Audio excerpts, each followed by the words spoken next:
Assalamualaikum warahmatullahi wabarakatuh.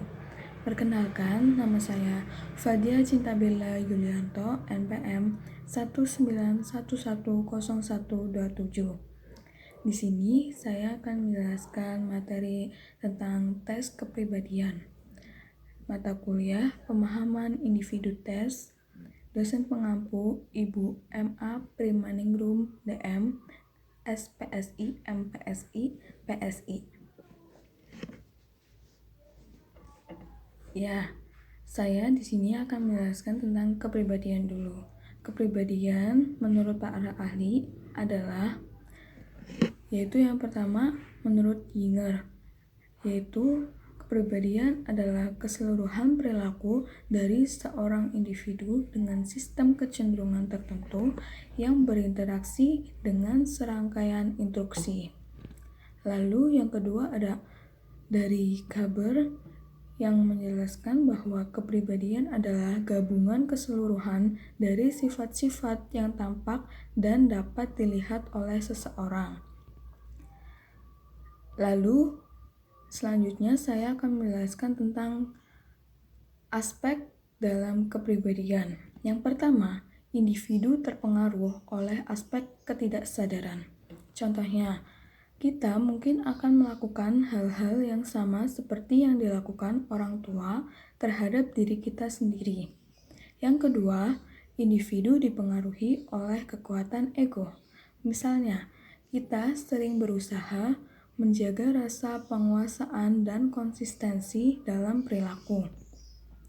Yang ketiga, individu adalah makhluk biologis. Yang keempat, pribadi dibentuk oleh pengalaman dan lingkungan di sekitar diri masing-masing. Yang kelima, individu memiliki dimensi kognitif, berpikir mengenai dunia di sekitar mereka dan secara aktif mencoba mengartikannya. Yang keenam, individu merupakan suatu kumpulan trait, kemampuan, dan kecenderungan yang spesifik. Yang ketujuh, manusia memiliki dimensi spiritual dalam hidup mereka yang memungkinkan dan mendorong mereka untuk mempertanyakan arti keberadaan mereka. Yang kedelapan, hakikat dari seorang individu adalah senantiasa berinteraksi dengan lingkungannya. Lalu, yang kedua, saya akan menjelaskan tentang pengertian tes kepribadian. Secara umum, definisi tes kepribadian adalah teknik untuk mengesahkan atau menolak hipotesis dalam pengukuran mental yang menghasilkan skor untuk membandingkan dua orang atau lebih. Tes ini dirancang untuk mengukur berbagai faktor psikologis tertentu. Biasanya juga menyangkut pengukuran kemampuan fisik seseorang.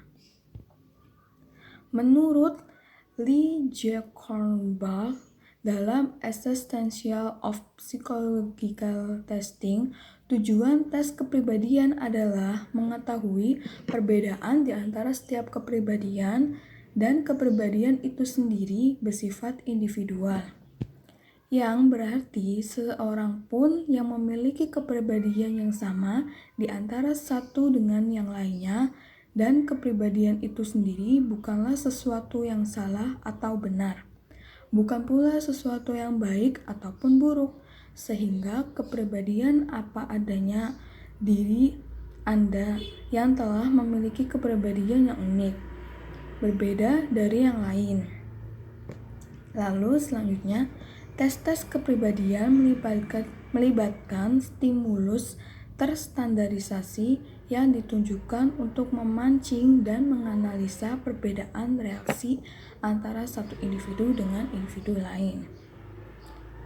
Lalu, saya akan menjelaskan tentang tipe-tipe tes kepribadian dan contohnya. Dalam buku kepribadian, teori klasik dan riset modern kayak karya Howard S. Friedman, terdapat beberapa tipe tes kepribadian, yaitu 1. Tes laporan diri atau self-report. Tes-tes kepribadian yang paling umum biasanya ditentukan oleh laporan diri para peserta tes.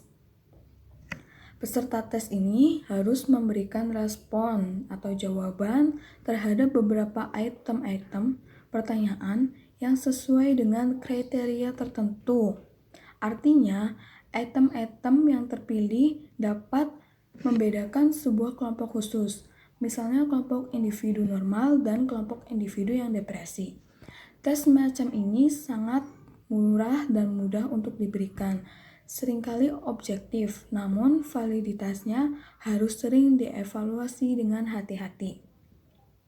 Keunggulan tes ini adalah terstandarisasi, mudah diberikan, reliabel, menangkap gambaran diri dengan baik, namun terbatas dalam derajat kekayaan data, mudah untuk dikelabui, tergantung pada pengetahuan diri.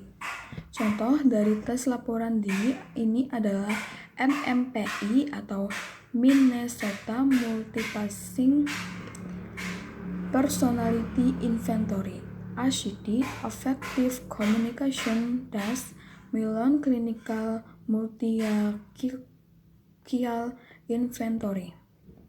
Yang kedua, tes Quixote. Dalam Quixote, seseorang dihadapkan pada setumpuk kartu berisi macam-macam nama karakteristik dan diminta untuk memilah kartu-kartu tersebut dalam tumpukan-tumpukan yang masing-masingnya menggambarkan sebuah dimensi. Sebagai contoh, paling tidak sesuai sampai dengan paling sesuai dengan diri kita. Keunggulan Quixote adalah responden lebih aktif atau banyak terlibat dan item yang sama dapat digunakan untuk menilai aspek yang berbeda. Namun, keterbatasannya sama dengan tes laporan diri. Contoh, penilaian konsep diri, harga diri, keluarga, terapi, generativitas. Lalu ada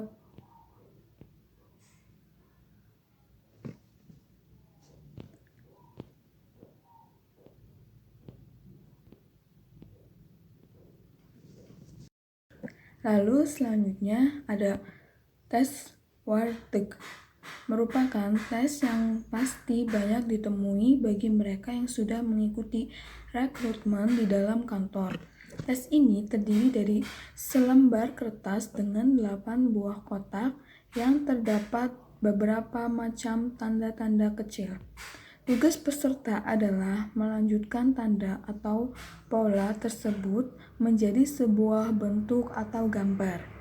Tes ini banyak melihat proses adaptasi dan juga problem solving dari individu. Lalu selanjutnya ada TAT atau Thematic Application Test, merupakan tes kepribadian yang masuk ke dalam tes bercerita. Terdapat 20 kartu versi murai atau 10 kartu versi belak, di mana masing-masing kartu memiliki gambar-gambar tertentu yang merupakan proyeksi dari kehidupan sehari-hari. Tugas dari peserta adalah menceritakan secara lisan kejadian yang muncul pada gambar tersebut, tokoh utama, penyebab kejadian, dan juga bagaimana akhir cerita dengan lengkap. Merupakan jenis tes individual dan banyak mengungkap mengenai konflik-konflik internal, hubungan dengan keluarga, orang tua, kecemasan, hingga kebutuhan-kebutuhan individu. Lalu selanjutnya ada SSCT, Short Sentence Completion Test, merupakan tes melengkapi kalimat.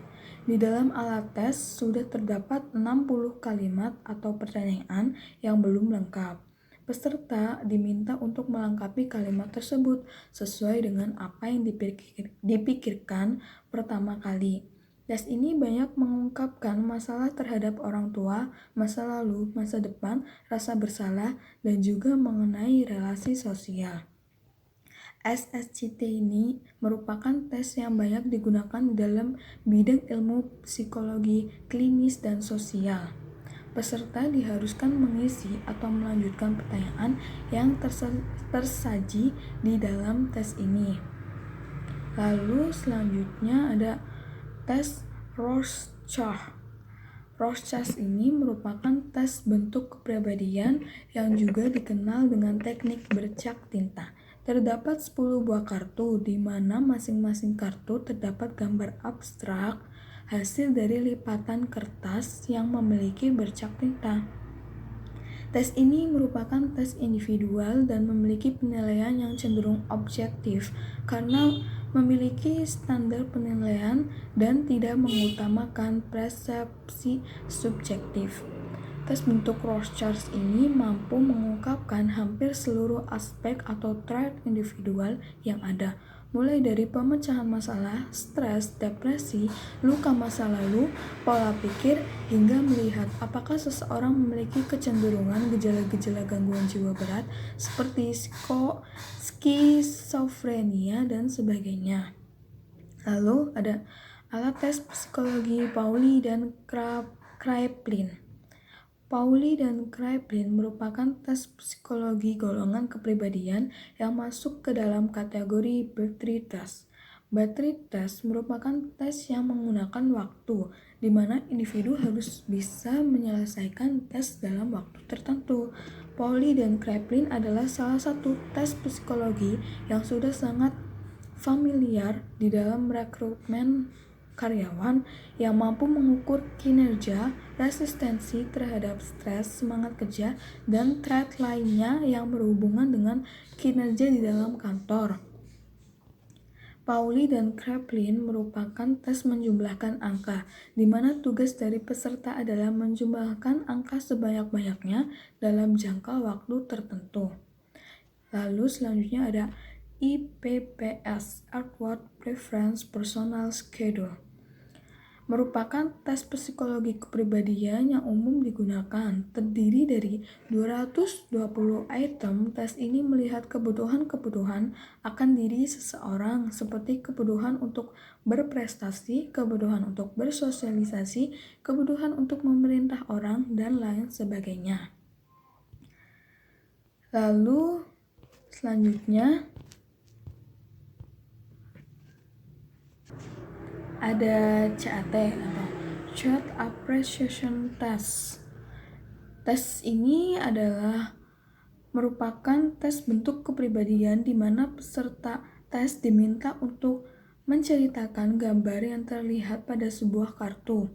Tes kepribadian ini hanya bisa dilakukan secara individual dan mampu melihat trait atau aspek kepribadian seseorang di dalam keluarga, lingkungan sosial, hubungan dengan orang tua, dan juga trauma atau luka masa lalu. Lalu yang selanjutnya ada Papy Kostick. Tes psikologi Papy Kostick merupakan tes kepribadian yang juga digunakan dalam dunia kerja. Tes kepribadian Papy Kostick ini mengungkapkan trait atau kepribadian seseorang dengan mudah dan juga simpel. Apabila Anda ingin melihat kira-kira secara garis besar seperti apa sih kepribadian seseorang, maka tes psikologi kepribadian ini sangat cocok. Pengaplikasian dari tes kepribadian ini juga cukup mudah karena peserta hanya perlu mengerjakan tes dengan cara mengisi pernyataan-pernyataan yang ada sesuai dengan apa yang dirasakan atau dipikirkan. Lalu selanjutnya ada Dragon Test. Dragon Test adalah salah satu jenis tes proyeksi yang diciptakan oleh seorang psikolog dari Swiss dan dikembangkan di Belanda. Tes ini digunakan untuk mengetahui permasalahan emosional yang dialami oleh seorang anak. Lalu ada Draw a Family atau tes yang lebih dikenal dengan DAV, dikembangkan oleh Halse dari tahun 1951. Tes ini digunakan untuk mengetahui kepribadian seseorang dengan menggunakan tes proyeksi menggambar keluarga. Spesifiknya, misalnya untuk mengetahui hubungan seseorang dengan lingkungan dan sikap terhadap keluarga. Lalu ada RMIB atau kependekan dari Rothwell-Meller Interest Blank. Pada awalnya, tes ini dikembangkan oleh Rothwell pada tahun 1947. Lalu kemudian diperbarui oleh Meller pada tahun 1950. Pada akhirnya, pembaruan tes ini memberikan nama World Mineral Interest Bank sebagai sebuah tes minat bakat yang sudah terstandarisasi. Lalu ada tes MBTI.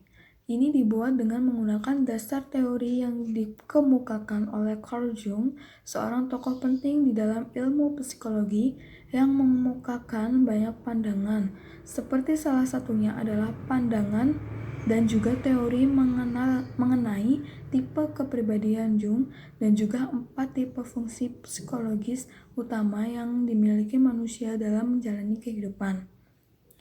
Beberapa di antaranya banyak kita kenal ke dalam 2 bentuk kepribadian, yaitu extrovert dan juga introvert. Nah, tes psikologi MBTI ini merupakan tes psikologi yang menggabungkan kecenderungan extrovert dan juga introvert seseorang dengan 4 fungsi psikologis manusia menurut Jung. Lalu ada tes Enneagram, merupakan nama sebuah tes untuk mengetahui tipe kepribadian manusia yang dibagi menjadi 9 jenis. 9 jenis tipe kepribadian manusia tersebut adalah perfeksionis, pemberi, pemeran, pencinta, pengamat, skeptis, sejati, pencicip, pelindung, dan penengah.